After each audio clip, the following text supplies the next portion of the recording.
Yo, Taco, long time no see, man.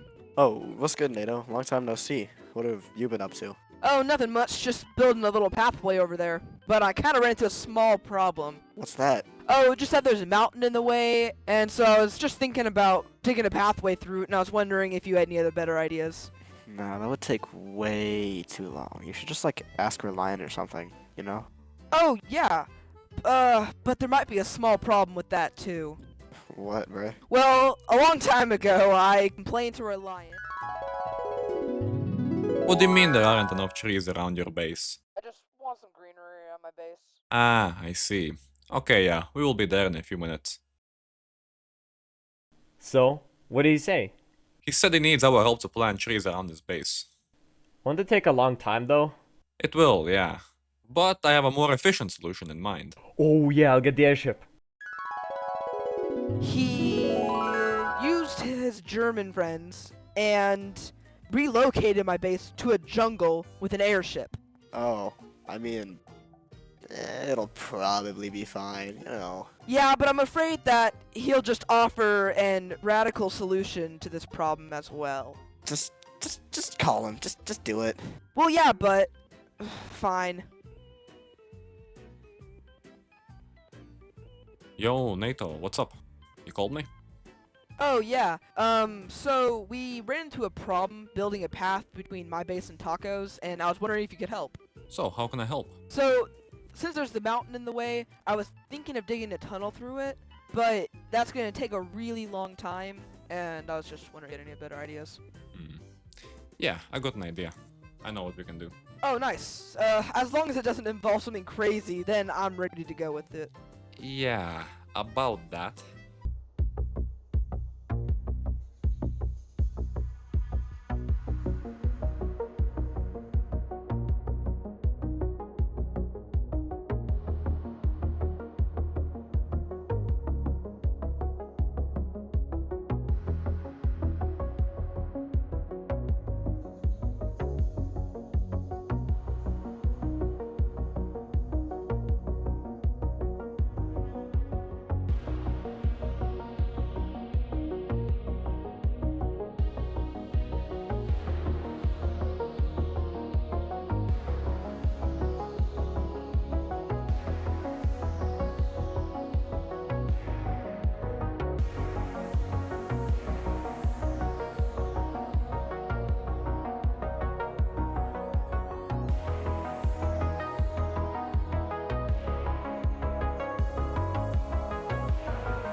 Hello, in this video I'm doing a showcase on this machine that is based on the Bagger 293, or as my editor Manface, who is a certified German citizen, would say, Bagger 293.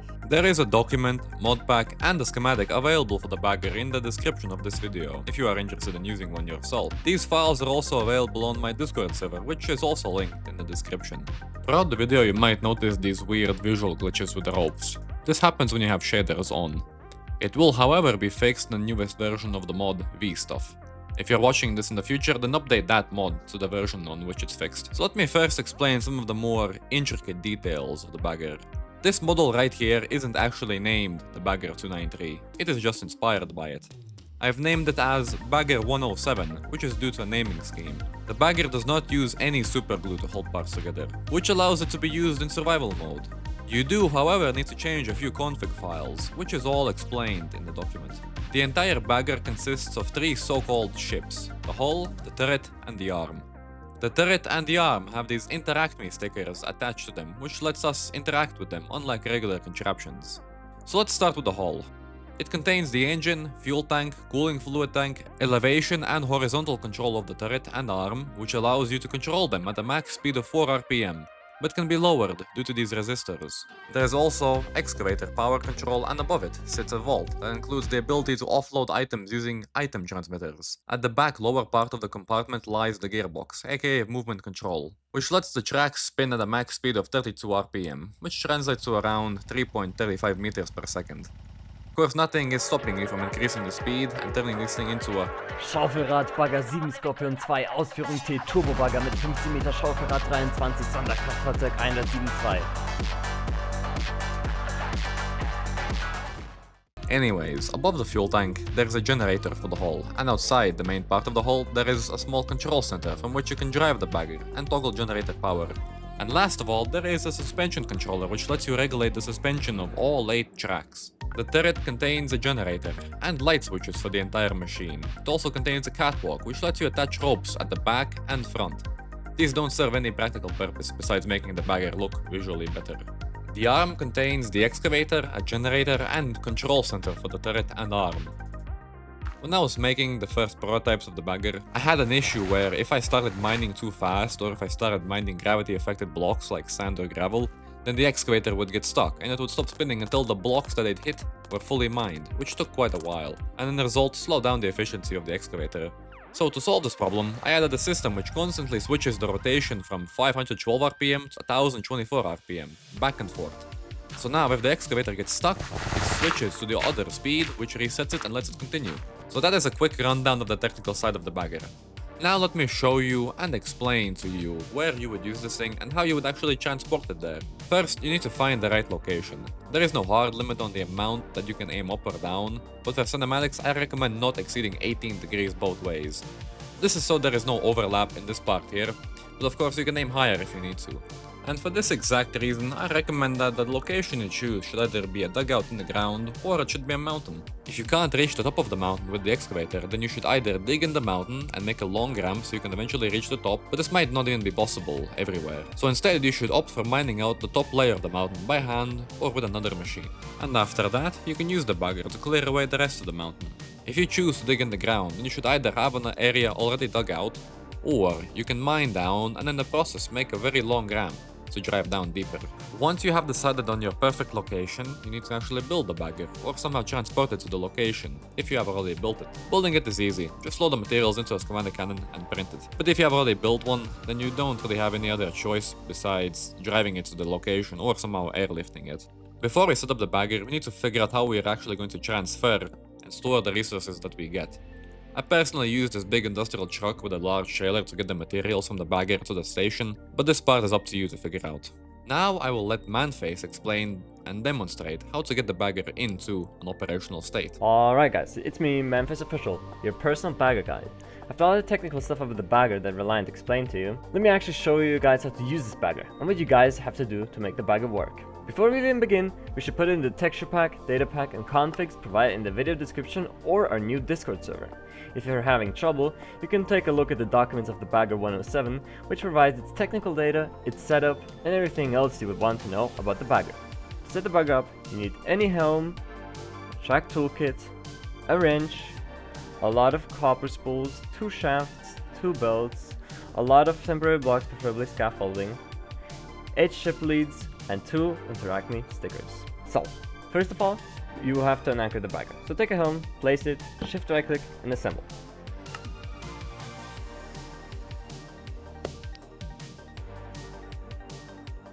Let's also change the stiffness of the suspension of the bagger using this track toolkit.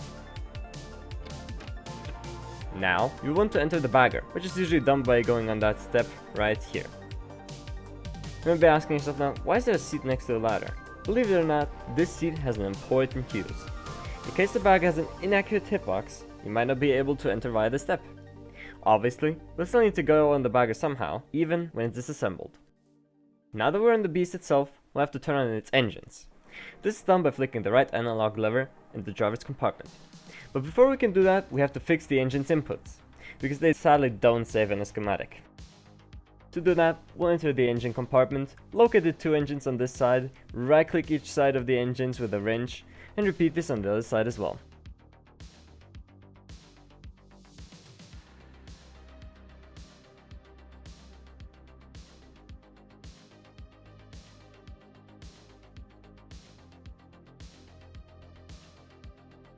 Then, we'll also have to fill in the tanks. You need an external fuel unit, which pumps the kerosene into the fluid transmitter of the bagger. I made a creative example unit, so let's turn it on. An additional external cooling fluid unit is necessary, but it's recommended, so I'll turn this one on as well. Now, moving back to the bagger, we have to visit the engine compartment again to crank the fuel into the engines. Before we leave the engine compartment, let's fix the belts, which transfer the mined items into the vault.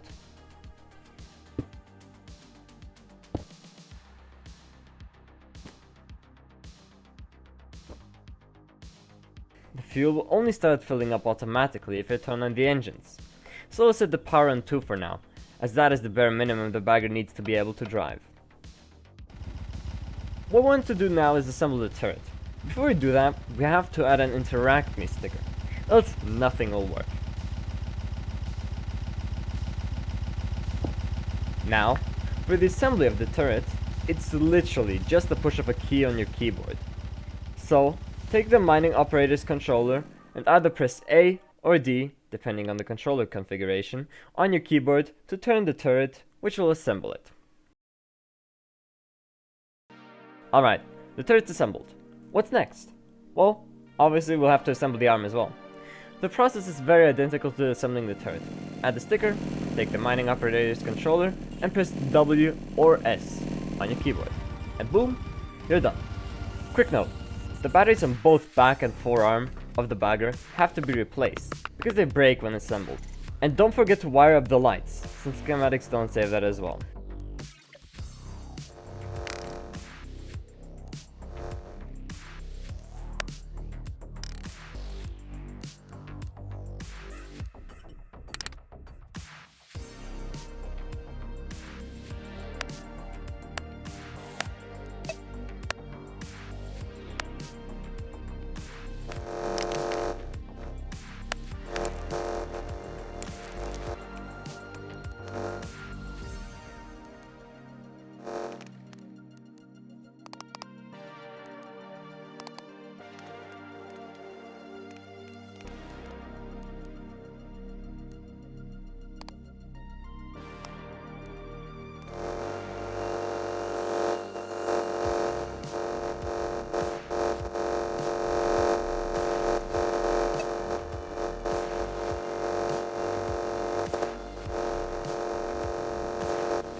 Now, as you may see, the bagger looks a bit off.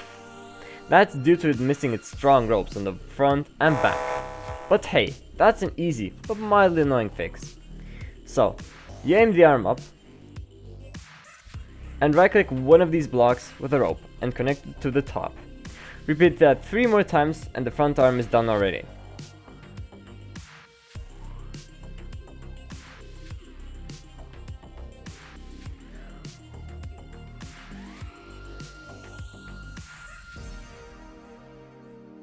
Now, for the annoying back part, you have to walk back and forth several times to attach the ropes.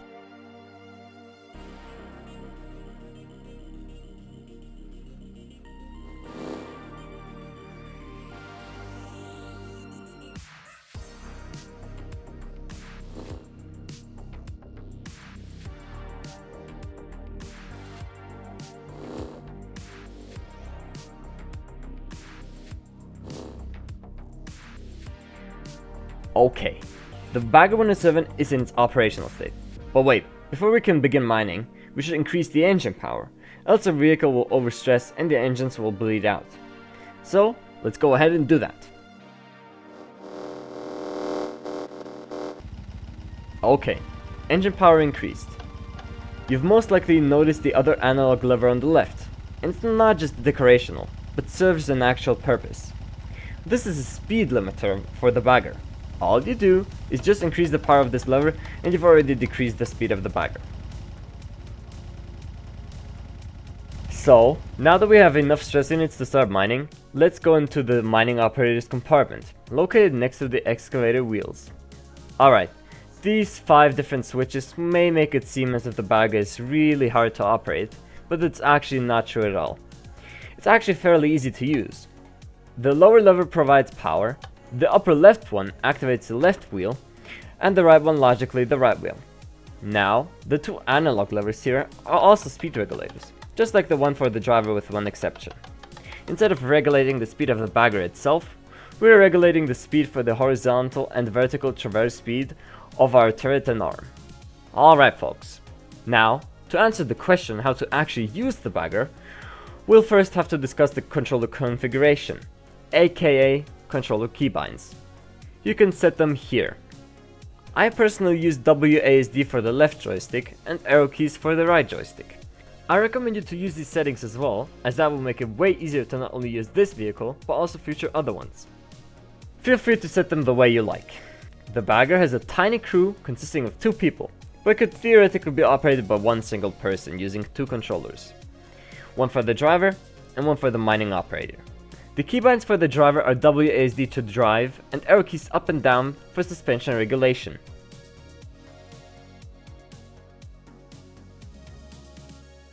The keybinds for the mining operators are A and D for left and right, and W and S for up and down. Now that the bagger is in an operational state, and if we have our resource output ready, then we can finally begin mining.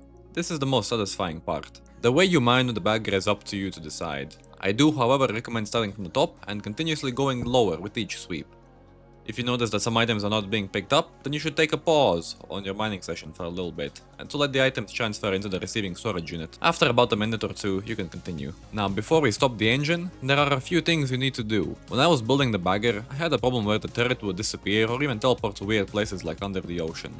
I still have no idea why this happens, but the safest way to prevent this from happening is to anchor the arm and the turret. I will let Manface explain this. Alright, we're done mining. Shift's over. How do I turn off this damn thing without sending a turret to other dimensions? Well, first, if the wheels are still spinning, we need to turn them off. That means we'll have to precisely stop them at their original position. Also, make the bagger's turret face the same direction as the hull, so you can go down the ladder flawlessly.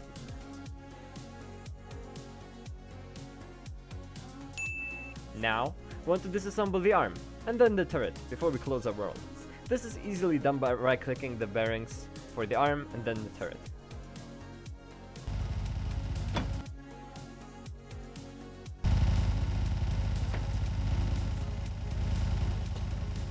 Now, turn off the engine and all lights if you have them turned on, and you're good to go.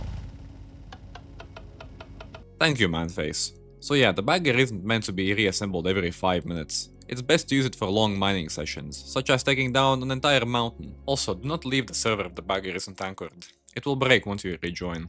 And if the bagger isn't anchored, then try not to unload the chunks in which the bagger is located. It might break as well. After you have anchored the bagger, and once you want to use it again, you simply just turn on the engine, attach the stickers, assemble the ships, and attach the ropes. But also, you need to replace the batteries once again. They always break once you assemble it. Anyways, that is it for this video.